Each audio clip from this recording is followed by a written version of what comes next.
그 남편은 그것이 곧 여호와의 뜻이요 여호와의 말씀으로 들렸고 말씀대로 이루어지이다 이렇게 들었다 이 말이에요. 그리고 아내를 통해서 누구의 얘기를 들은 거예요? 하나님의 말씀을 들은 거예요.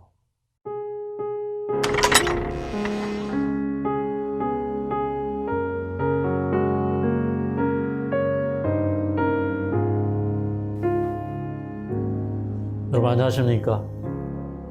우리 옆사람과 사랑의 인사 나누고 시작하도록 하겠습니다. 오늘 저는 이제 여러분에게 한나의 믿음에 대해서 말씀을 드리려고 합니다. 한나 하면은 제일 먼저 무엇이 생각이 납니까? 기도의 사람? 예. 또는 믿음의 사람? 근데, 예. 사무엘이 또 생각이 나십니까? 예. 네, 오늘 아침에 이제 다시 한번 이 한나의 생애를 통해서 주시는 그 영적인 교훈들과 말씀들을 생각할 때 이 한나는 참 성령 충만한 사람이었다. 그리고 아주 결단의 사람이었다라는 사실을 깨닫게 되었습니다. 이제 이 한나가 아이를 낳지 못하는 서러움 때문에 참 많은 어려움들을 겪었습니다. 그런데 하나님께서 한나에게 아이를 주시지 않는 섭리를 통해서, 다시 말해서 고난을 통해서 나중에는 하나님의 큰 영광을 보게 되었습니다. 그래서 이제 이 고난은 가장된 축복이다 이런 말씀을 제가 자주 드렸지만, 근데 오늘 이렇게 이 말씀을 보니까 고난은 하나님의 영광을 주시기 위한 수단이다. 그런 생각이 들어요. 그러니까 이 고난의 섭리를 우리가 잘 이해해야 됩니다. 괜히 고난이 있는 것이 아닙니다. 하나님께서 이 한나의 태를 닫으시고 또 생산치 못하게 하셨다고 하는 말씀이 나오는데, 하나님께서 물론 아이를 주실 수도 있으셨죠. 그런데 하나님께서 섭리로 한나가 아이가 태어나지 못하도록 하신 거예요. 그래서 이제 이 하나님의 섭리가 한나를 아주 백절불굴의 신앙인으로, 그 다음에 믿음 있는 사람으로 만들었을 뿐만 아니라 그 아이를 통해서, 한나가 낳은 사무엘을 통해서 이스라엘에 큰 선물을 주었습니다. 그래서 이제 한나의 믿음과 사무엘의 생애를 통하여서 주님의 초림을 예비하는 이제 그런 일을 하셨는데, 이제 이 구약의 모든 그 부조들의 경험은 사실은 그들의 삶의 경험 속에서 다 메시아의 오심을 위하여 준비되는 그런 경험이었어요. 이제 그들의 이 믿음을 통해서 또 성령의 역사를 통해서 계속해서 성경의 말씀은 오시는 그리스도에 대해서 조명했고, 그 다음에 오늘 우리가 또 성령에 감동된 삶을 살아서 한나와 같은 믿음을 소유할 때 우리의 믿음은 곧 주의 재림을 준비하는 믿음이 될 것입니다. 그래서 이제 이 한나에게 임했던 그런 아주 그 뜨거운 마음, 정말 자기에게 그 위기가 왔을 때 이런 위기 가운데서 그가 하나님의 전에 나아가서 심정을 하나님과 통했거든요. 심정을 통해서. 그러니까 우리도 이제 이러한 고난 가운데 우리의 심정이 하나님과 통하는 경험을 해야 됩니다. 네. 그래서 이제 그 심정이 통할 때에 그는 이제 하나님께서 자기에게 아들을 주시리라는 확신을 얻을 수 있었고, 그 다음에 그 확신을 얻은 다음에는 다시는 그 얼굴에 그 병빛, 그러니까 이 수색이 없었어요. 그러니까 어떤 그 슬픈 기색을 띠지 않았어요. 그래서 이제 우리도 이 세상을 살아갈 때 자꾸 안 되는 것만 생각하면 슬프고 걱정되고 그렇죠. 자꾸 낙심되고. 그런데 어느 순간에 우리가 정말 하나님 앞에 내 자신을 온전히 드리고 하나님과 심정이 통하면 그때부터는 이제 믿음이 생기고, 믿음이 오면요 그냥 맨날 우울하고 힘들고 그냥 연약하고 무기력하고 이런 거는 다 옛날이에요. 뭐 이선희의 옛날이에요. 다 옛날 얘기가 돼버립니다. 그냥 하나님 앞에서 새로운 생애를 살게 되는데, 근데 그 믿음은 우리를 참 성령의 감동을 시켜요. 그러니까 이제 우리가 성령의 감동을 받으면 또 이렇습니다. 여러분, 성령의 감동을 받으면 어때요? 성령의 감동을 받는 것이 무엇이라고 생각합니까? 기분이 굉장히 좋아집니까? 아니면 어떤 희열을 느낍니까? 뭐 그런 것들도 있어요. 있기는 있어요. 근데 무슨 뭐 약 먹은 사람처럼 뭐 희열을 느끼고 뭐 그냥 희죽희죽 웃고 다니고 그런 게 아니에요. 사실 우리가 성령에 감동된다는 건 무엇이냐면 새로운 의지가 생기는 거예요. 새로운 소망이 생기는 거예요.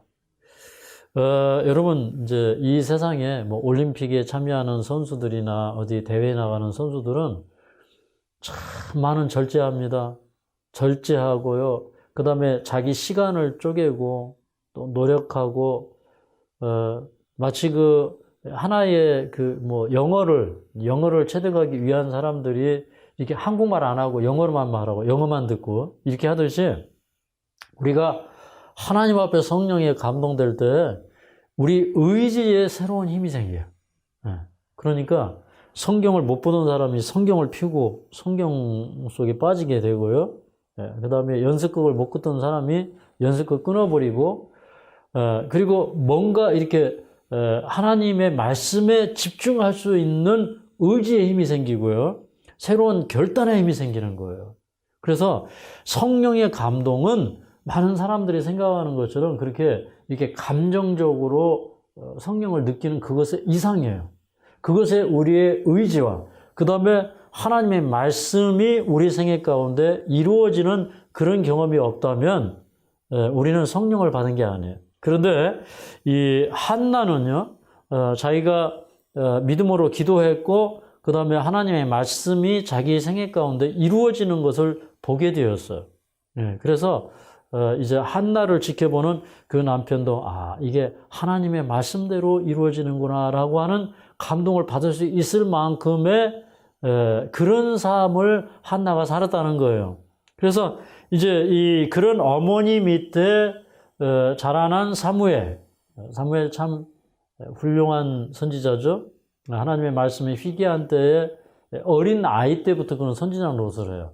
어린 아이 때부터 제사장이 되고 선지자가 되고. 그런데 이제 그 어머니가 그 아들을 하나님 앞에 선별해서 드렸고 교육에 집중했고 그 다음에 하나님께서 그 아들을 주실 때 내가 나시노로 삼겠다. 하나님 앞에 완전히 바쳐진 아이를 삼겠다고 하는 그런 의지가 있었고요. 그 어릴 때부터 이 나실인들은요, 이렇게 뭐 포도에서 난 것, 이런 걸 전혀 먹지 않았어요.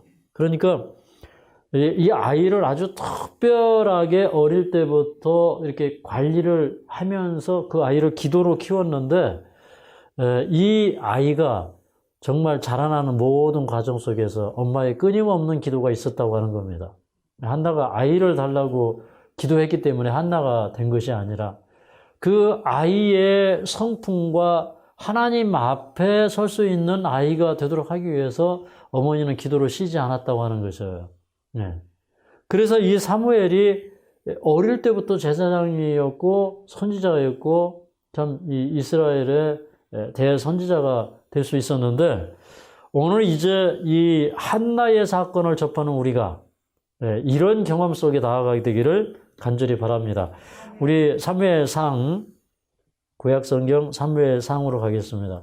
여기 이제 사무엘상 1절부터 8절까지에 있는 말씀을 보면 이제 이 엘가나의 가정 이야기를 합니다. 이 엘가나라고 하는 이 한 가정의 가장은 제사장이었고 아주 뭐 또 부유하고 유력한 자, 또 그다음에 영향력이 있는 그런 사람이었습니다. 근데 이 사람이 이제 한나와 결혼을 해서 사는데 이 집안에 아이가 없어요. 아이가 없으니까 여러 해를 기다리기가 안 되니까 이제 그 당시에 풍습에 따라서 그렇지만 풍습에 따르기는 했지만 하나님의 뜻이 아니었죠. 근데 둘째 부인 분인날을 얻습니다. 그래서 이제 한 집에 아내가 둘이니 이 가정이 평안하겠습니까? 좀 이렇게 다툼이 많겠습니까? 다툼이 많겠죠. 서로 이제 사랑을 독차지하라고 하는 그런 이제 마음들이 있죠. 근데 이제 이 시대에 제사장들이 이제 숫자가 많아지니까 이제 그 예루살렘 성전에 올라가서 이제 이 봉사하고 이런 것들이 항상 있는 것이 아니라 자기 이제 이 순서에 따라서 이제 그 성전에 올라가서 봉사하고 이제 이렇게 합니다. 그래서 이제 이 엘가나가 뭐 성전에 이제 올라갈 때마다 이제 자기 그 아내들과 아이들을 데리고 올라가. 첫째 부인은 아이들이 없었지만 둘째 부인 분인나는 아들들과 딸들을 낳아주었어요.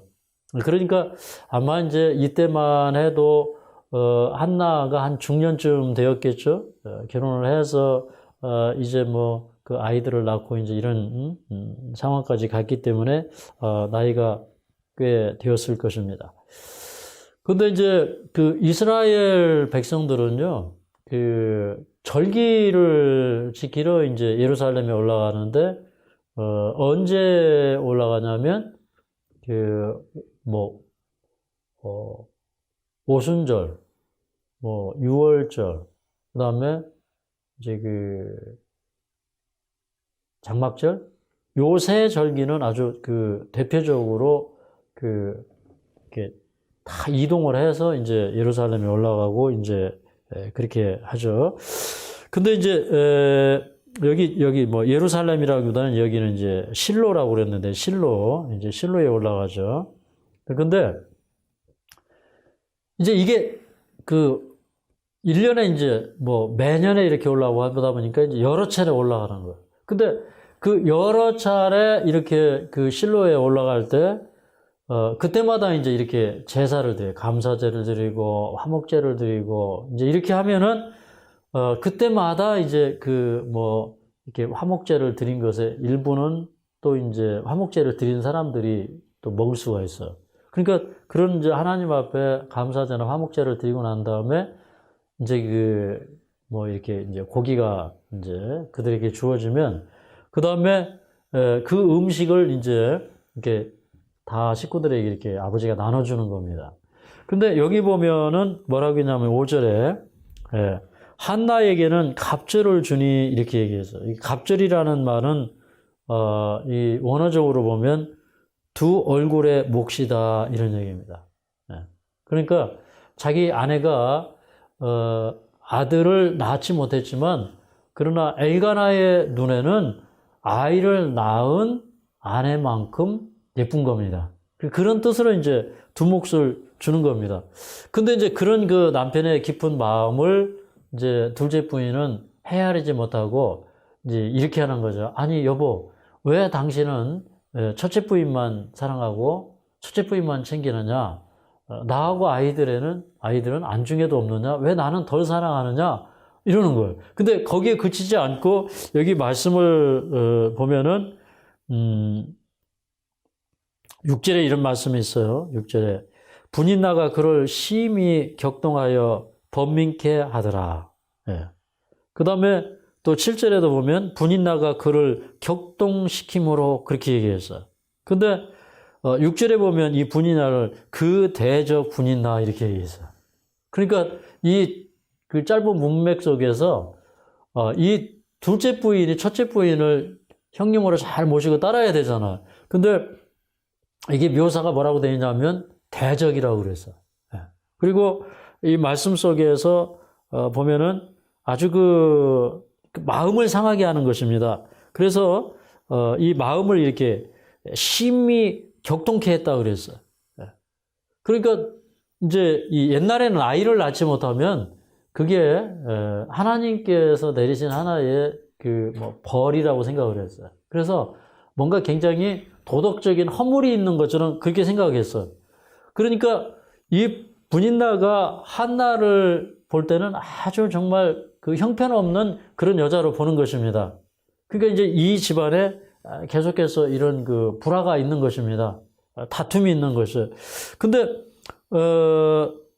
여기 이제 그럴 때 이제 이 둘째 부인이 첫째 부인을 그렇게 막 이렇게 이 코너로 몰아가고 아주 나쁜 말을 하고 감정이 상하게 하고 이렇게 자기 질투심을 악의적으로 표현하고 그럴 때 이 한나가 어떤 성격의 소유자냐면 굉장히 이 한나는 온유하고 또 품성이 너그러워요.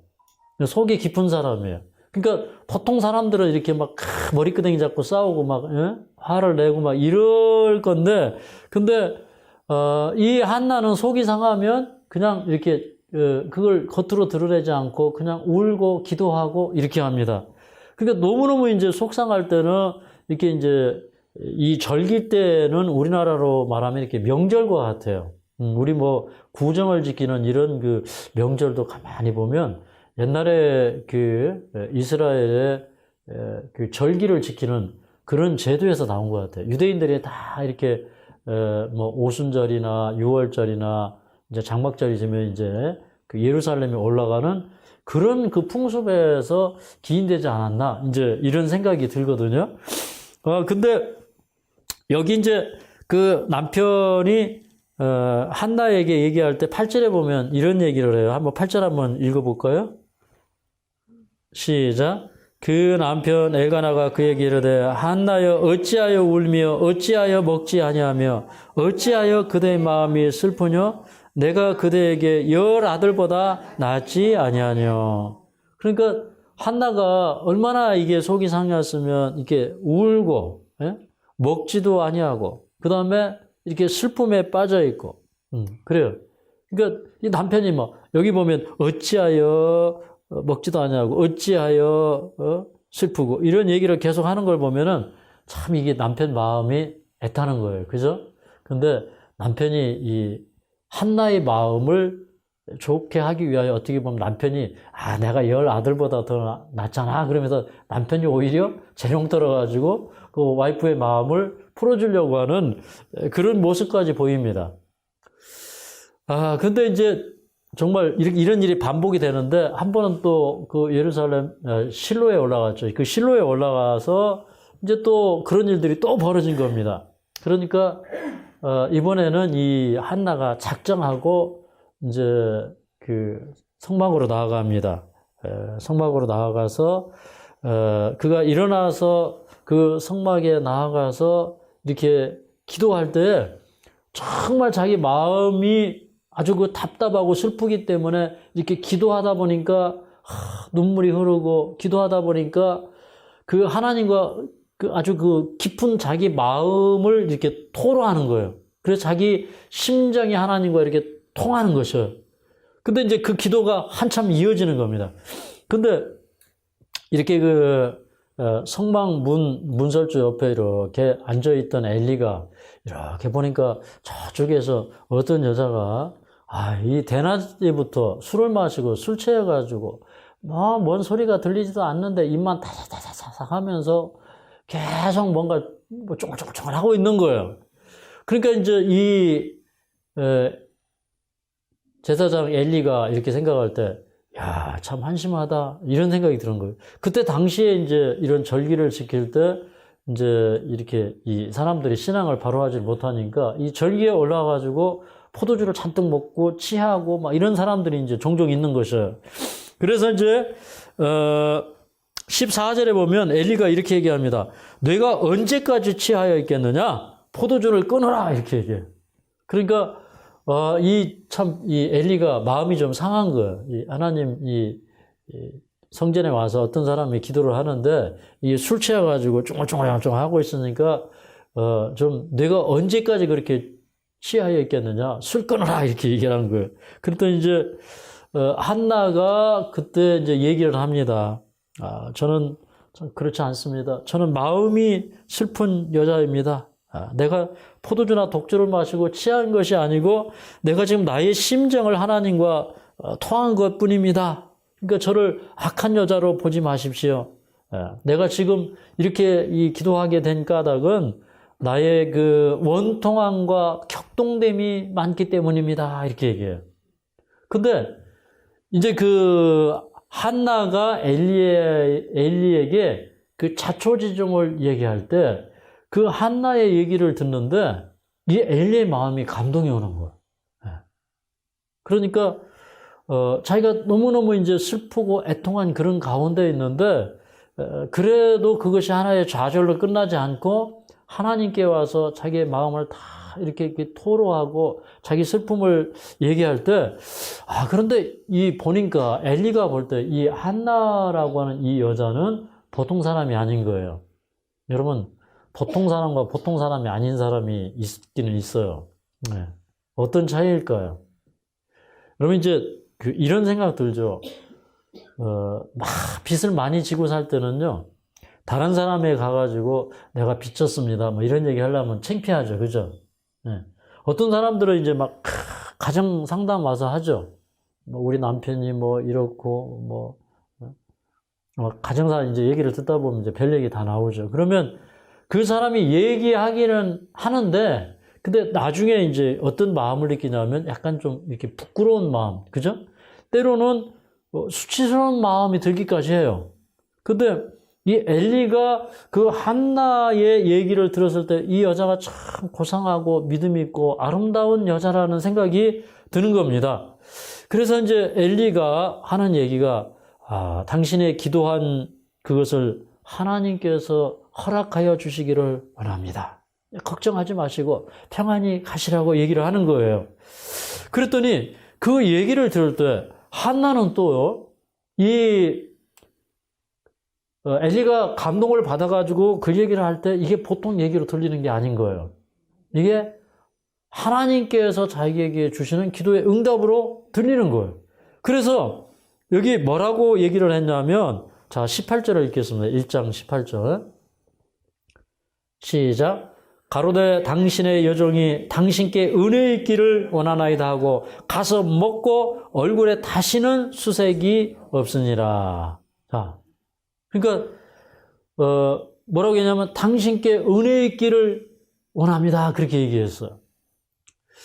여러분 이 믿음은 그런 것 같습니다. 믿음은요.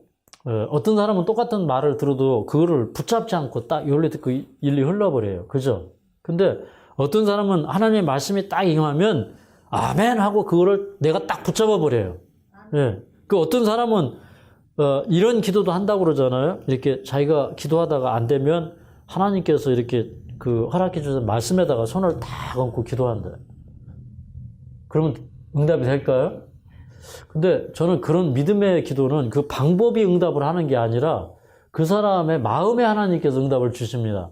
제가 옛날에 이제 그 요양원 하려고 땅 구하러 다닐 때 제가 어떤 목사님 간증을 들으니까 자기가 그 교회를 짓게 해달라고 그 교회 지을 터에 가가지고 날마다 기도했대요. 그랬더니 하나님께서 거기에 성전을 지어주셨답니다. 근데 저는 이제 이렇게 생각을 했어요. 하나님 근데 저는 땅도 없으니 어떻게 땅이라도 좀 있으면 좋겠습니다. 이렇게 기도를 했거든요. 근데 진짜 그 땅이 생겼을 때 땅을 주신 하나님께서 집도 지어주시지 않겠습니까? 그래서 제가 이제 거기 가서 우리가 이제 집을 지으러 이제 왔는데 뭐 기도할 일밖에 할 일이 없어요, 우리는. 그래서 아침에 와서 기도하고 또 뭐 점심 먹고 와서 기도하고 저녁에 와서 기도하고 하루에 3번씩 이렇게 기도하던 자리가 그 세천사의 동산입니다. 네. 그렇게 해서 이제 이게 지어졌는데 그러니까 우리가 그 하나님의 이 약속을 붙잡을 때 어떤 그 말씀이 임하면 그래 하나님께서 주의 종을 통해서 제사장을 통해서 말씀하셨으니까 하나님이 책임지시겠지 이런 믿음이 우리에게 있어야 되는 거예요. 그 간 다음에는 다시는 얼굴에 수색이 없었어요. 그 다음에 이제는 울고 먹지 않았던 거 이제 하지 않고 가서 먹고 기쁜 얼굴로 살아간 것입니다. 그런데 이제 그 이후에 하나님께서 이 한나가 남편과 동침할 때 하나님께서 한나를 권념하셨어요. 생각하셨어요. 그래서 한나에게 방문하셔서 한나의 태를 열어주셔서 아들을 낳았어요. 아들을 낳았는데 아이 이름을 사무엘이라 이렇게 이름하였는데 이 사무엘이란 이름을 아빠가 지어줬을까요? 엄마가 지어줬을까요? 대개는 누가 지어줘요? 아빠가 지어줘요. 근데 하루나 한나가 얘기하는 거예요. 아, 여보, 이 아이를 사무엘이라고 합시다. 왜 그러냐? 이 사무엘이 뜻이 20절에 보니까 이는 내가 여호와께 그를 구하였다 함이더라. 그렇게 얘기했어요. 그러니까 아, 여보, 내가 기도해가지고 응답을 주었으니 여호와께 구하였다는 뜻으로 이 아이의 이름을 사무엘이라고 하십시다. 이렇게 얘기했어요. 그러니까 누구 얘기 듣고 아이 이름 지어준 거예요? 엄마 이름 듣고, 엄마 얘기 듣고. 근데 그 엄마가 성전에 올라가서 기도할 때 뭐라고 기도를 했냐면 이렇게 기도했어요. 자, 1장 11절을 좀 읽어보겠습니다. 1장 11절 시작. 소환하여 가로되 만군의 여호와여 만일 주의 여종의 고통을 돌아보시고 나를 생각하시고 주의 여종을 잊지 아니하사 아들을 주시면 내가 그의 평생의 그를 여호와께 드리고 삭도를 그 머리에 대지 아니하겠나이다. 그러니까 이 한나가 기도를 했는데 무슨 기도했다는 거예요? 서원 기도를 했다는 거예요. 다시 말해서 이 약속이 있는 기도를 했다 이 말이에요. 작정 기도를 했다 이 말입니다. 하나님께 기도할 때 하나님 저에게 아들을 주시면 이 아들을 하나님께 평생 드리겠습니다. 이제 예전에 이제 이 나실인들이 있었는데 민수기 6장에 보면 이제 나실인이 나와요. 우리 민수기 6장으로 좀 가보겠습니다. 요 성경 본문을 좀 접어놓으시고 우리 민수기 6장으로 하겠습니다.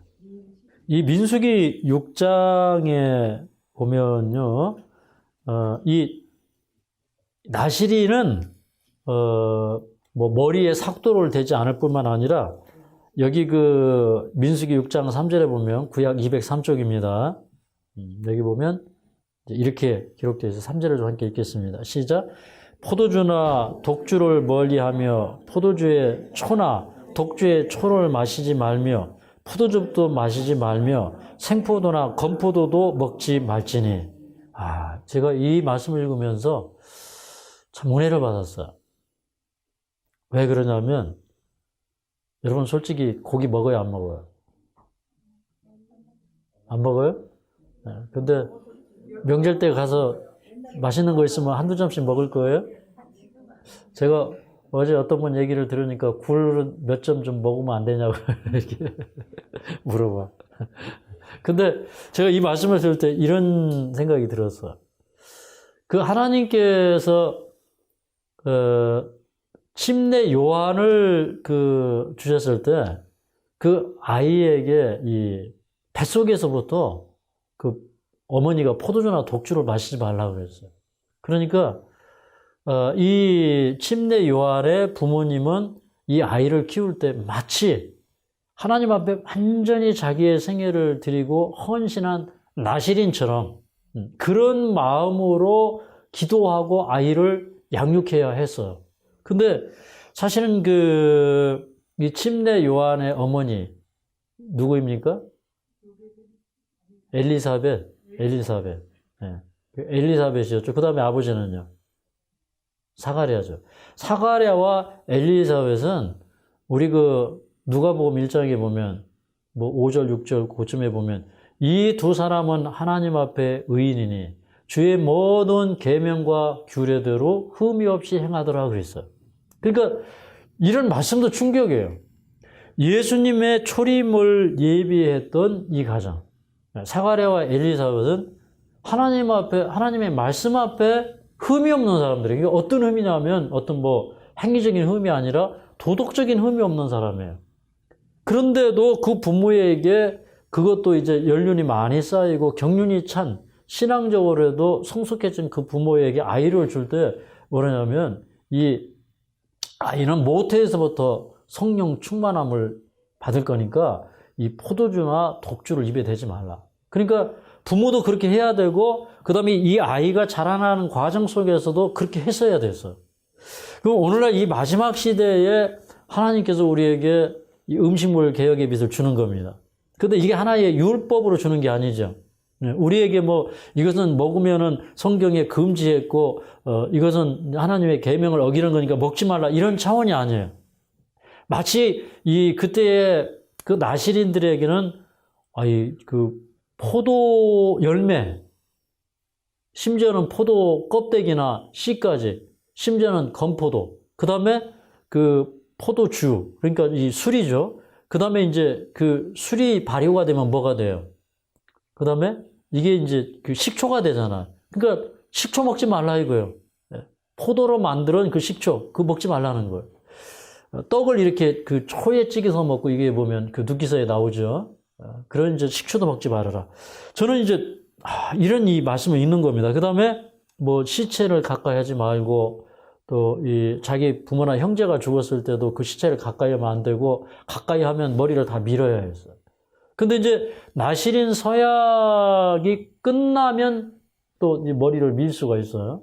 근데 이 한나는 뭐냐면 내가 평생에 이 아이를 하나님 앞에 그렇게 드리겠습니다. 이런 약속을 한 거예요. 저는 이걸 보면서 참 우리도 이런 결심을 하면서 사는 복된 인생이 되어야 되지 않겠는가. 이러한 시대에 우리는 한나와 같은 믿음을 소유하고 살아야 되지 않는가. 그런 생각을 하게 되었어요. 그러니까 한나는 굉장히 단호한 사람이에요. 아주 그 성령이 충만해진다는 거는 제가 얘기했죠. 의지의 힘을 갖게 되는 거예요. 하나님께서 새로운 각오와 새로운 다짐과 어떤 그 백절불기울의 용기와 믿음을 주시는 거예요. 그게 성령이 충만해지는 경험입니다.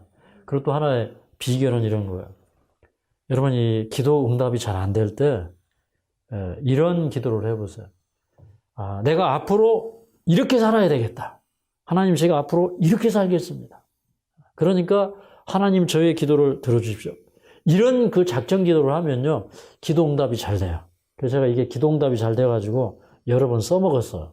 근데 그렇게 작정해놓고 안 지킨 게 너무 많아가지고, 그래서 이제 다음에 이런 기도할 때 조금 이제 하나님 앞에 죄송한데 그래도 요거 써먹어야지 해가지고 또 써먹는 때 있어요. 근데 제가 이제 계속 이렇게 하다 보니까 이 하나님 앞에 너무 죄송한 거예요. 그래서 이제 유구무원해. 입이 있어도 말이 안 나와. 그래서 이제 제가 이제 새해 하나님 앞에 어떻게 살기로 이제 결심을 했냐면 내가 이게 말이 앞설 게 아니라 이번에는 행동이 좀 앞서보자.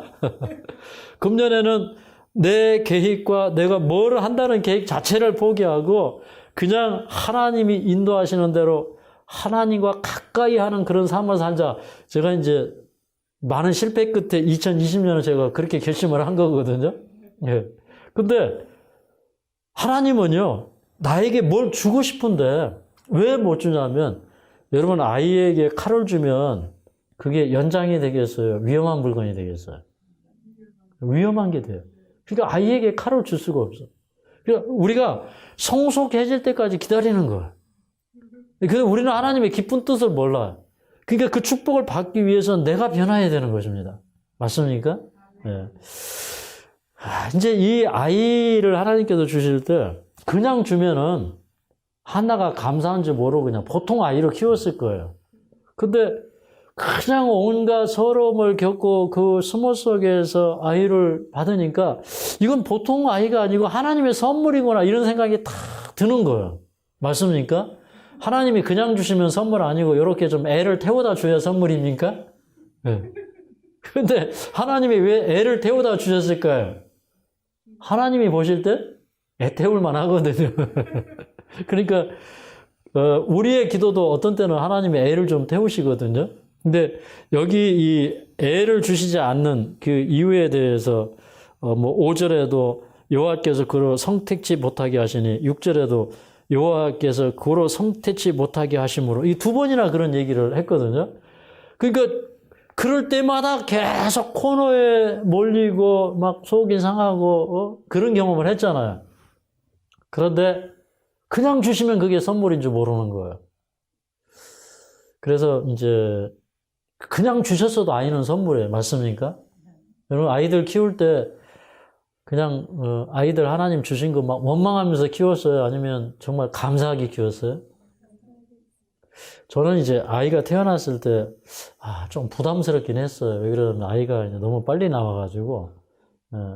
근데 이제 아이를 키우면서 느끼는 거는 아이는 정말 하나님 선물이구나. 근데 이게 이제 제가 하루 종일 막 이렇게 일하고 이제 집에 탁 들어오면 아이가 아빠 하고 막 이렇게 달려오고 막 그냥 좋아가지고 입이 한 방만큼 막 벌어지고 막 방바닥을 뛰어다니고 막 하는 걸 보면 이 피로 회복제가 따로 없어. 그 아이를 보면 피로가 다 날아가요. 그죠? 그러니까 막 아이를 키울 때 어떻게 막 물고 빨고 진짜 하잖아요. 그죠? 막 그렇게 이쁘게 키우잖아요. 근데 아이들을 이렇게 많이 안아주고 스킨십을 하고 그러면 아이들은 본성적으로 굉장히 부모를 사랑하고 따라요. 맞습니까? 예, 강아지 졸졸졸 따라다니듯이 따라요. 그러면 그 아이들이 이렇게 그 심부름을 하고 할 때 부모가 좋아서 심부름을 해요. 예. 근데 이제 이 아이를 이렇게 탁 받았을 때 이 한나가 이제 아주 이 아이를 키우는데 집중하는 거예요. 그래서 이제 그 다음에 이제 또 그 매년제를 드리기 위해서 실로에 올라가는 거예요. 근데 여보 이번에 좀 같이 갑시다. 그럴 때마다 아내가 하는 얘기가 당신 혼자가 나는 이 어린 아이를 뭐 데리고 갈 수가 없고 또 그리고 제가 이 먼 길을 이렇게 다녀오고 분주하는 것보다는 저는 이 아이를 위해서 기도하고 이 아이 키우는데 제가 집중하겠습니다. 이렇게 얘기를 하는 거예요. 여기 이제 22절에 보면 한나가 이런 얘기를 합니다. 1장 22절 함께 읽겠습니다. 시작. 오직 한나는 올라가지 아니하고 그 남편에게 이르되 아이를 젖대거든 내가 그를 데리고 가서 여호와 앞에 베게 하고 거기 영영이 있게 하리이다. 여기 이제 이게 굉장히 깊은 얘기예요. 내가 이제 아이가 좀 이렇게 젖을 떼고 하면 내가 이 아이를 데리고 올라가서 하나님 앞에 배울 것입니다. 이렇게 얘기를 하는 거예요. 이 아이를 누구한테 뵌다는 거예요? 하나님 앞에. 그러니까 이 엄마의 생각이 무엇일까요? 이 아이는 내 아이가 아니고 누구 아이예요? 하나님께서 주신 아이다. 그러니까 이 아이가 하나님의 얼굴을 뵐 때까지 내가 이 아이를 아주 지극정성을 다해서 기도로 정말 하나님 앞에 봉헌될 만한 아이로 키우겠다는 거예요. 근데 그런 얘기를 이 남편이 들은 다음에 이렇게 얘기합니다. 23절 읽겠습니다. 시작. 그 남편 엘가나가 그에게 이르되 그대의 소견에 선한 대로 하여 그를 젖대기까지 기다리라. 오직 여호와께서 그 말씀대로 이루시기를 원하노라. 이 남편도 참 너그럽죠. 막 같이 가자고 졸르지 않고 당신 그 선하신 소견대로 하십시오. 그 다음에 남편이 여기 굉장히 의미심장한 얘기를 해요. 여호와께서 그 말씀대로 이루시기를 원하노라. 이게 이제 이걸 깨달은 거예요. 여러분 우리는 말씀이 이루어지는 삶을 살아야 돼요. 말씀이 이루어지는 삶. 하나님의 뜻이 이루어지는 삶. 그러면 하나님께서 한나에게 이 아이를 주었을 때 하나님의 뜻은 이 아이가 보통 아이가 아니라 이 말이에요. 그러니까 하나님의 말씀대로 이루어진다는 건 뭐예요? 사실 이 본문 속에 어떤 하나님의 말씀이 임하였다는 얘기가 없어요. 그런데 그 아내가 제가 이 아이를 이렇게 키우고 여호와 앞에 뵙도록 하나님 앞에 모셨을 아이로 잘 키워서 제가 예루살렘에 데리고 올라가겠습니다. 그랬더니 그 남편은 그것이 곧 여호와의 뜻이요 여호와의 말씀으로 들렸고 말씀대로 이루어지다 이렇게 들었다 이 말이에요. 그리고 아내를 통해서 누구의 얘기를 들은 거예요? 하나님의 말씀을 들은 거예요. 훌륭합니까? 여러분은 사람을 통해서 하나님의 말씀을 들어야 될까요? 네. 제가 지금 설교하고 있는데 이 설교를 통해서 여러분은 누구의 말을 들어야 돼요? 하나님의 말씀을 들어야 돼요. 어떤 사람들은 자꾸 저 사람이 무슨 얘기하나 들으니까 이게 자꾸 판단이 되고 은혜가 없고 그러는 거예요. 맞죠? 그러면 우리가 그 사람이 설교를 잘하든 못하든 그 사람의 입에서 어떤 하나님의 말씀이 나올까? 저 사람을 통해서 하나님은 나에게 어떤 말씀을 주실까를 들어야 되는 거예요. 아침에 길을 떠나기 전에 아내가 하는 얘기를 통해서 여호와의 말씀을 들으면서 여호와의 말씀이 그대로 이루어지이다. 아멘 할 수 있는 삶이 우리의 삶이 되어야 되는 겁니다. 맞습니까? 남편이 얘기해도 때로는요. 어린 아이가 얘기해도 그게 하나님의 뜻 같으면 아멘하고 말씀대로 이루어지이다. 그렇게 해야 되는 겁니다. 그래서 이제 그렇게 해서 아이를 이제 키웠어요. 그 다음에 이제 아이가 젖을 떼었어요. 한 몇 살쯤 되었을까요? 옛날에는 뭐 늦게까지 아이들 이렇게 젖을 먹였어요. 그죠? 옛날에는 초등학교 다니면서도 엄마 젖 먹는 아이들이 있었죠. 아마 충분히 먹였을 거예요. 그게 이제 건강 법칙이기 때문에. 그리고 이제 그 아이를 데리고 한나가 올라갔을 때 26절에 보면 제사장님 제가 예전에 이렇게 서서 울면서 기도하고 서약하였던 그 여자입니다. 그런데 하나님께서 이렇게 아이를 그 기도를 들으시고 당신의 축복으로 이렇게 아이를 주셨기 때문에 제가 이 아이를 데리고 올라왔습니다. 자, 28절을 읽겠습니다. 28절 시작. 그러므로 나도 그를 여호와께 드리되 그의 평생을 여호와께 드리나이다 하고 그 아이는 거기서 여호와께 경배하니라. 그 아이를 내 아이로 삼지 아니하고 하나님의 아이로 삼은 거예요. 그 아이는 내 겁니까? 하나님 겁니까? 근데 자꾸 자기 아이 만들려고 그러죠. 그래가지고 이 아이는 돈을 벌어야 되니까 하나님의 종이 될 수가 없고 재밌는 얘기가 있어요. 이제 한때는 이제 이런 얘기들이 회자가 되었어요. 너는 좀 머리가 좋으니까 서울대학 가서 법대 공부를 해서 판검사 돼서 돈을 많이 벌고, 그 다음에 이제 조금 모질이 아들한테는 너는 좀 모자라니까 신학이나 해서 목사 되라. 진짜 그랬어요, 진짜. 네. 진짜 그랬어요. 우리 이제 누구라고는 얘기를 못하고 많은 사람들이, 제 주변에 있는 사람들이, 정말 잘난 아이들은 이렇게 판검사 의사 시키고요. 조금 모자란 애들은, 아이고, 또 이렇게 하면 또 몰매 맞겠네. 근데 다 그런 건 아니에요. 어떤 집은 정말 서울대, 하버드 대학 포기하고, 그죠? 그 다음에 그 아이들을 이렇게 목사님 삼는 거예요. 정말 그런 훌륭한 가정들도 있어요. 근데 안 그런 가정이 더 많아요. 참, 우리가 이제 하나님 앞에 어떤 꿈을 꾸고 사느냐 굉장히 중요합니다. 우리가 꿈꾸는 대로 이루어지기 때문에 그래요. 맞습니까? 축복을 구하는 자에게는 축복이 따라와요. 그런데, 아이고, 죽겠다, 맨날 죽겠다 하는 사람한테는 맨날 죽을 리밖에 없어요. 여기 이제 이 한나가 그 아이를 드릴 때, 그때 성령이 얼마나 충만하게 임했는지 몰라요. 자, 2장을 한번 읽어보겠습니다. 2장. 11절까지인데, 이 한나의 기도는 그냥 그때 당시에 자기의 이 자기를 막 대적하던 그런 그 분인나를 통해서 그는 뭘 깨달았냐면, 이 선악의 대쟁 뒤에 이 종말에 하나님께서 원수를 심판하실 것에 대해서, 그래서 이제 메시아가 오실 것에 대해서, 그 다음에 그 앞으로 오는 이제 그 다윗 왕으로 예표되는 그리스도의 보좌를 염두에 두는 그런 성령의 감동이 터져 나온 거예요. 그러니까 이 한나는 성경도 깊이 연구하는 사람이었고, 또 그 자리에서 그가 이 하나님 앞에 기도한 내용인데, 여기 그 기도가 나옵니다. 자, 1절부터 좀 함께 천천히 읽어보겠습니다. 시작. 한나가 기도하여 가로되 내 마음이 여호와를 인하여 즐거워하며 내 뿔이 여호와를 인하여 높아졌으며 내 입이 내 원수들을 향하여 크게 열렸으니 이는 내가 주의 구원을 인하여 기뻐함이니이다.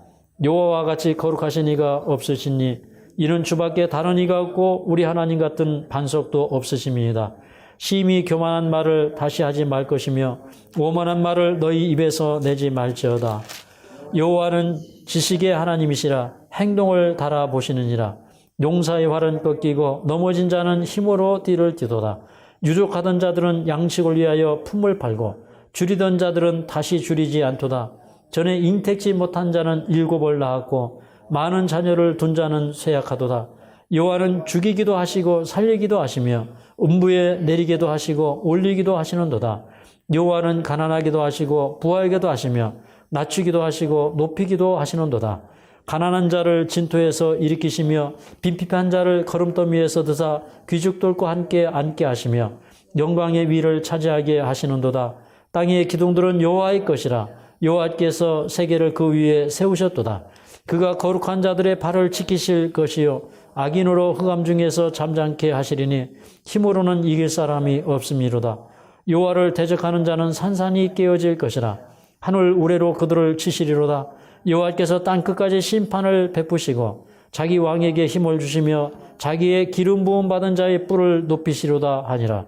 엘가나는 라마의 자기 집으로 돌아가고 그 아이는 제사장 엘리 앞에서 여호와를 섬기니라.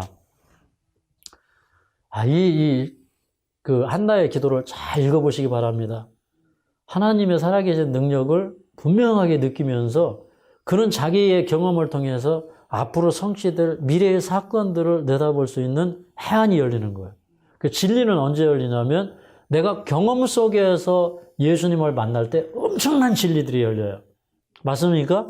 그게 성령의 감동하심입니다. 근데 이제 이 사무엘이 엘리야에게 가서 이렇게 교육을 받을 때 누굽니까? 사무엘을 이렇게 옆에서 이렇게 영향력을 많이 행사하는 그런 엘리의 아들들이 있었죠. 이 사무엘보다 나이 많은 아들들이 있었는데, 근데 이 나이 차가 꽤 이제 났죠. 근데 이 아들들은 성경에 뭐라고 그랬냐면 불량자라 이렇게 얘기하고 있어요. 근데 이 아들들이 보여주는 가마가 너무 이게 엉망인 거예요. 그래서 이제 사람들이 이제 제사들을 성전에 오면은 그 다음에 원래 이제 화목제 이런 거를 드리고 나면 이제 그 가슴과 그 우편 뒷다리 이런 것들은 이제 제사장의 목으로 취하게 되었는데, 근데 이제 이 화목제물을 삶을 때 갈고리 가지고 와서 이렇게 건져가지고 딱 걸리면은 그 이제 제사장 목이라고 이렇게 취하여 가고, 그 다음에 또 이렇게 그 거제나 요제 이런 것들을 드릴 때에 기름을 태워서 하나님 앞에 드리기도 전에 생고기를 갖다가 이거 제사장 줄 거라고 취하여 가고, 그 다음에 또 이제 어떤 일이 나오냐면 22절에 보면 그 이제 아버지가 늙었을 때 그 아들들이 그 회막문에서 수종드는 여인들이 있는데 그 여인들과 동침을 하고 이런 일을 해요. 그러니까 이 아이들은 아주 그 부도덕하고 아주 이 성적으로 타락하고 그런 그 제사장의 아들들 밑에서 이 사무엘이 자라나는 겁니다. 그런데 그런 가운데 있지만 사무엘은 그런 죄의 영향을 받지 않았어요. 왜 그래요? 네, 어머니의 항상 드려지는 기도 때문에. 근데 그 사무엘이 어릴 때 여기 그 2장 18절에 보면 그 엄마가 매년에 그 실로에 올라갈 때마다 그 세마포 겉옷을 또 세마포 에봇을 지어가지고 에봇이라기보다는 세마포 겉옷을 지어가지고 항상 가가지고 이 사무엘을 입혔어요. 근데 이제 이 말씀을 보면요, 여러분 이제 옛날에는요 그 레위인들이 그 제사장직을 수행을 하려면 25세가 되어야 했어요. 그런데 이 18절에 보면 참 놀라운 것은 이렇게 기록되어 있어요. 사무엘이 어렸을 때에 세마포 에봇을 입고 여호와 앞에 섬겼더라 그렇게 얘기하고 있어요. 그러니까 제사장의 복을 입고 제사장 노릇을 했단 말이에요. 그러니까 예외적이었어. 이 성경은 이렇게 그 통상적인 룰을 깨는 그런 예외적인 경우가 많이 나와요. 근데 사무엘이 하나님 앞에 얼마나 진중하고 이 아이가 이 판단이 바르고 어른스러운지 어렸을 때에 제사장복을 입고 여호와 앞에 섬겼다 이 말입니다. 그 다음에 이제 그 어머니의 그런 지극정성으로 아이를 돌보고 기도하는 그런 모습에 또 엘리가 감동을 받아서 이번에는 어떤 축복을 주냐면 20절에 보니까 당신의 아들을 이렇게 여호와께 이렇게 드렸으니 하나님께서 당신에게 이 자식을 더 주셔서 이 하나님 앞에 드린 아들을 대신하게 하기를 원합니다 하고 축복을 했더니 여기 21절에 보니까 한나가 그때 가가지고 세 아들과 두 딸을 낳았다 이렇게 얘기했어. 그러니까 그 뒤에 자식을 몇 명이나 더 낳았어요? 5명. 근데 그 사무엘을 드릴 때 그 성전에서 기도할 때 여기 2장 5절에 보면 전에 잉택지 못하던 자는 7을 낳았고 이런 얘기를 했거든요. 그 자기 믿음대로 거의 된 거예요. 감동을 받아가지고 이렇게 기도할 때 뭐 어떤 경우는 잉택지 못하던 자가 7을 낳는 경우도 있죠. 그런데 그런 류의 축복이 자기에게 또 임하는 거예요. 여러분 하나밖에 없는 거 하나님 앞에 드리기 어려워요? 쉬워요? 어려워요? 이구동성으로 대답하시는 거예요. 정말 어려운 게 많으신가 본데. 근데 하나밖에 없는 거 딱 드렸더니 몇 배의 축복이 왔어요? 5배. 이건 사실은 뭐 헤아릴 수 없는 거죠. 근데 그런 하나님의 축복 속에서 사는 사람은 참 행복해요. 근데 여러분 우리가 인생길을 갈 때 이렇게 불안한 삶, 이거 하나님이 원하지 않는데 가 있고 하나님이 원하지 않는 자리에 앉아 있고 하나님이 원하지 않는 삶을 취하고 하는 사람은 영 불안해요. 그 길에 평안이 없어요. 근데 하나님이 인정하시는 삶을 사는 사람은 참 기쁨이 넘치고 평안이 넘쳐요. 그러니까 이 한나가 애기 얼굴을 못 보잖아요. 그러니까 맨날 그냥 그 뜨개질 하면서 그 뜨개질 할 때마다 참 그 아이의 성품을 위해서 참 기도로 그 다음에 엄마의 그 사랑으로 이걸 뜨는 거죠. 그래서 갖다 줄 때마다 이 사무엘은 뭘 느끼는 거예요? 우리 엄마가 나를 위해서 이렇게 수고하고 기도한다. 그러니까 내가 정말 여호와 앞에 의의 옷을 입고 살아야 되겠다. 이런 생각에 늘 사무엘이 감동되어서 사는 거예요. 그러니까 이 한나는 여호와 앞에 이 심령을 통할 때부터 그때 하나님과 이렇게 탁 교통이 되기 시작해가지고 일생에 하나님과 고통하면서 사는 거예요. 그게 뭐냐면 하나님과 동행하는 삶입니다. 근데 여기 3장 1절에 보면 이제 이런 말씀이 기록되어 있어요. 3장 1절을 좀 한번 읽어보겠습니다. 3장 1절 시작.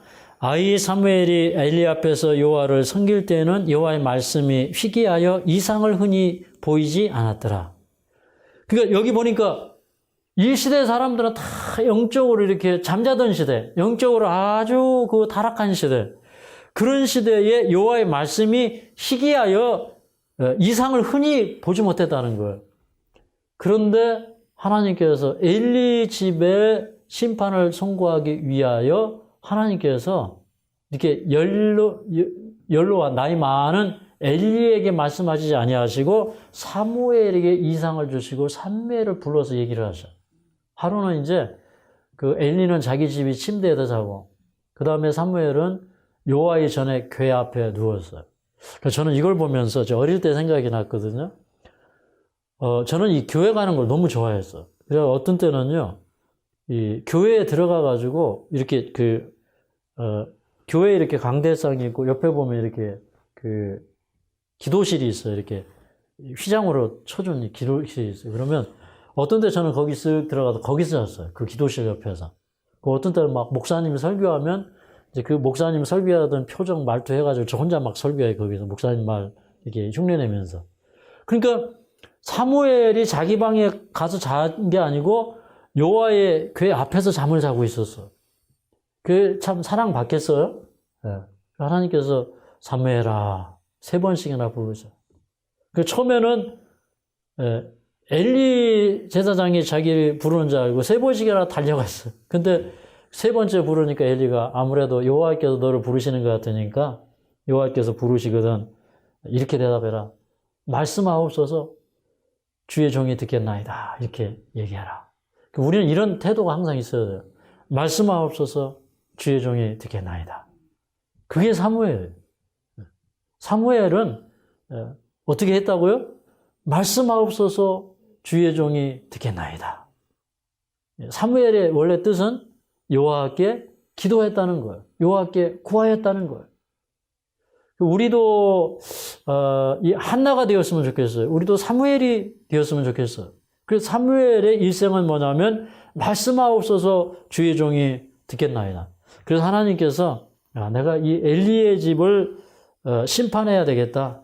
근데 여기 이제 그 여러 말씀 중에 13절에 보면 3장 13절에 이런 말씀을 하십니다. 그의 아는 죄악을 인함이니 이는 그가 자기 아들들의 저주를 자청하되 금하지 아니하였음이니라. 그러니까 엘리 집에 하나님께서 심판을 선고하실 때 아는 죄악을 인함이라 그래서 여러분 모르는 죄가 더 커요? 아는 죄가 더 커요? 아는 죄가. 솔직히 몰라서 순종 안 합니까? 알고도 안 합니까? 솔직하게 얘기해봐요. 알고도 안 하는 게 훨씬 많아요. 그죠? 이게 좀 아는 게 병이에요. 그죠? 근데 사실은 아는 게 병이 될 수도 있지만 아는 게 약이 될 수도 있는 겁니다. 아는 거 약으로 삼아야 돼. 그래서 그 자기 아들들의 저주를 자청하되 금하지 않았다는 거예요. 그러니까 제사정복 벗기고, 그죠? 따끔하게 다스리고, 매로 다스리고, 이랬더라면 하나님께서 이 가정에 심판을 내리지 않으셨을 거예요. 근데 여기 또 뭐라고 했냐면, 그러므로 내가 엘리의 집에 대하여 맹세하기로, 엘리 집의 죄악은 재물이나 예물로나 영영에 속함을 얻지 못하리라 하였느니라. 그 재물로나 예물로 속하지 못한다는 건 뭐예요? 그 아들들이 뭐에 관심이 있었다는 거예요? 제사에는 관심이 없고 뭐에만 관심이 있었어요? 떡밥에만, 그죠? 재물이나 예물에만 관심이 있었다는 거예요. 그러니까 그런 이기심 때문에 어떻게 보면 그 자기 이기심이 다 이렇게 그 아들들을 이렇게 단호하게 못했던 것은 엘리도 뭔가 그런 재물에 대한 욕심이 있었을 가능성이 있고, 그 다음에 그 아들들이 자기의 직분을 무슨 수단으로 삼은 거예요? 그냥 돈 벌고 자기의 권리를 누려서 그냥 이렇게 거기서 봉사하는 여자들과 더불어서 이제 그렇게 나쁜 짓을 하고 이러면서 살았다는 거예요. 그래서 이제 결국에는 그 여호와의 말씀처럼요. 나중에 이렇게 그 블레셋과의 전쟁이 일어날 때 그 법궤를 빼앗기고 두 아들들이 하루에 죽어요. 그 다음에 이제 그 엘리가 나이 많아가지고 이렇게 그 의자에 이렇게 이제 앉아 있는데 그 아들들이 죽었다는 소식과 더불어서 여호와의 그 궤를 이제 빼앗겠다는 얘기를 이제 먼저 들었겠죠. 그 다음에 그 두 아들이 이제 그 죽었다는 그런 얘기를 들을 때, 아니야. 아들들이 죽었다는 얘기와 더불어서, 하나님의 궤를 빼앗겠다는 얘기를 들을 때 엘리가 너무 놀란 거예요. 그래서 충격을 받아가지고 탁 쓰러져가지고 목이 부러져가지고 죽었어요. 저는 이제 이런 그 역사를 보면서 죄를 자처하는 사람에게는 심판이 따라오고, 하나님의 축복을 자처하는 사람에게는 축복이 따라옵니다. 맞습니까? 네, 그래서 이렇게 한나가 정말 이렇게 성령에 감동된 생애를 살았는데 한나를 가만히 보니까 참 단호한 사람이에요. 근데 이 한나는 원래 이렇게 보통 단호한 사람들은 이렇게 막 좀 인정머리였고 어떻게 보면 아주 좀 냉혹하고 이런 특징이 있어요. 근데 한나는 자기가 이렇게 괴롭힘을 이렇게 수없이 둘째 부인에게 당하면서도 그것을 이렇게 화를 내거나 불평하거나 그러지 않았어요. 그냥 하나님 앞에 토로하고 기도하고 그랬어요. 그래서 어떤 문제가 있을 때 여러분 하나님께 가져가야지 그걸 사람에게 가져가 봐야 아무 소용이 없어요. 맞습니까? 그리고 또 이제 자기 문제를 해결하기 위해서 사람과 다투지도 아니하였고, 그 다음에 자기의 이 고난 속에 하나님의 섭리가 있음을 그가 믿고 그것을 깨달은 거예요. 그 다음에 하나님께서 이 섭리로 인해서 아들을 주셨을 때, 이 아들은 보통 아이가 아니라고 하는 하나님의 큰 선물을 그가 이해하게 되었어요. 그래서 그 선물을 정말 은혜의 풍성한 것으로 여기고 하나님께 보답했다는 거예요. 맞습니까? 우리가 이제 고난 속에서 기도하는 거 누구나 해요. 그리고 또 종종 응답을 받아요. 근데 그것을 하나님의 큰 선물과 은혜의 풍성한 것으로 여기고 일생을 감사하면서 사는 사람은 적어요. 근데 이 한나는 어떻게 보면 아이를 얻은 다음에 더 성령이 충만해집니다. 그래서 여호와의 말씀은 살아있고 그분의 능력은 현존하고, 그래서 자기 아들을 위해서 기도할 때 아들을 주시니까 아들을 또 훌륭한 사람으로 만들어 주실 것을 믿었다고 하는 거예요. 그 엄마의 기도가 사무엘이라고 하는 위대한 선지자를 교육해서 그런 인물을 만들어 냈다고 하는 겁니다. 네. 그래서 저는 이제 오늘 이 말씀을 보면서 교육은 참 중요하다. 교육은 중요하다. 우리가 아이들 키우는 게 이렇게 중요한 거예요. 그래서 이제 아이를 양육하는 것보다 더 큰 사명은 없었어요. 그래서 엄마가 명절 때 남편 따라서 올라가서 식구들과 함께 즐기고 이런 게 보통적인 상식이잖아요. 근데 그것마저 자기도 내려놓은 거예요. 그러니까 어떻게 보면 참 일락을 사랑하는 자는 살았으나 죽은 자로다라는 그런 말씀처럼 하나님 앞에 구별된 생애를 살기 위해서 이렇게 집중하는 생애를 살았다는 거예요. 우리도 이제 이 세상 살아갈 때 좀 많이 포기하고 하나님의 사업을 위해서 집중하고, 우리에게 주신 것이 그게 부든 시간이든 하나님 앞에 전적으로 드릴 수 있는 여러분과 제가 되시기를 바라면서 말씀을 마치겠습니다.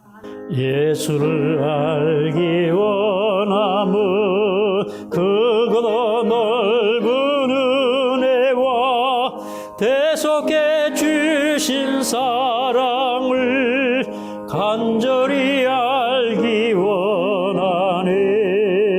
내 평생의 소원, 내 평생의 소원, 대속해 주신 사랑을 간절히 알기 원하네. 4절 하겠습니다. 예수가 계신 보좌는 영광에 둘려 있도다. 평화의 왕이 오시니 기나라 왕성하도다. 내 평생의 소원, 내 평생의 소원, 대속해 주신 사랑을 간절히 알기 원하네. 자비로우신 아버지, 참으로 한나는 어떻게 그렇게 훌륭한 인물이었는지요. 참으로 그가 위기의 사람이었으나 참으로 자기의 박복한 처지와 같이 자기를 버려두지 아니하고 하나님께 기도함으로 하나님의 상급을 바라고, 또 그러므로 하나님께서는 그가 바라는 그 이상의 선물을 허락하여 주셨습니다. 참으로 좋으신 하나님, 우리도 인생의 모든 위기의 고난들을 기회로 삼을 수 있도록 도와주시옵소서. 우리에게 모든 어려움은 하나님의 영광을 받을 수 있는 기회라고 하는 사실을 깨닫게 하여 주시옵소서. 그러므로 우리는 이러한 때에 하나님의 영광을 담을 수 있는 그릇 되게 하여 주시옵소서. 그 아들을 정말 하나님의 풍성한 선물로, 은혜의 선물로 여기고 하나님께 온전히 드렸던 그 한나처럼 우리도 한결같은 사람 되게 하여 주시옵소서. 그 하나님 앞에 성령 충만하고 늘 기도하면서 한결같았던 한나 밑에 대선지자 사무엘이 있었습니다. 참으로 이제 그 왕정기가 시작되는 그런 기간 동안에 그 사무엘의 그 선지자 노릇은 우리에게 큰 귀감이 되고 있습니다. 자비하신 하나님, 우리도 우리 아이들을 참으로 사무엘처럼 그렇게 양육할 수 있도록 도와주시옵소서. 또한 우리의 생애가 참으로 축복을 자처함으로, 그리고 늘 성령에 감동된 그 축복을 누림으로 말미암아 하나님을 섬길수록 더 풍성해지는 축복 내리게 하여 주시옵소서. 그 아들을 드렸더니 5이나 더하여 주신 우리 하나님.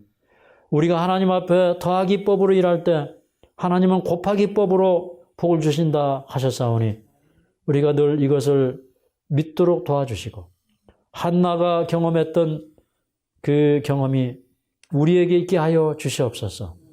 참으로 가난한 자를 진토에서 일으키게도 하시고 부유한 자를 참으로 티끌같게도 하시는 우리 하나님. 건강한 자를 참으로 병약하게 하시기도 하시고 병약한 자를 건강하게도 하시는 그 하나님. 우리의 인생의 모든 생사화복을 주관하시는 하나님을 우리가 오늘 또 섬기며 마음으로 주님을 따르는 승리하는 하루의 생애가 되게 하여 주시옵소서. 예수님의 이름으로 간절히 기도하옵나이다.